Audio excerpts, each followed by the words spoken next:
Pesawat-pesawat militer dari Yordania dan Uni Emirat Arab pada Minggu 27 Juli menjatuhkan bantuan makanan dari udara ke jalur Gaza.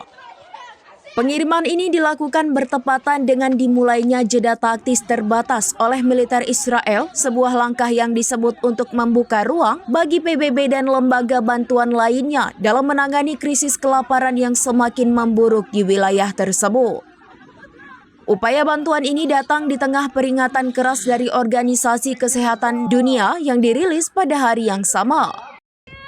WHO menyatakan bahwa kasus kekurangan gizi di Gaza telah mencapai tingkat yang mengkhawatirkan, khususnya di kalangan anak-anak dan warga sipil yang terisolasi dari akses pangan dan layanan medis esensial.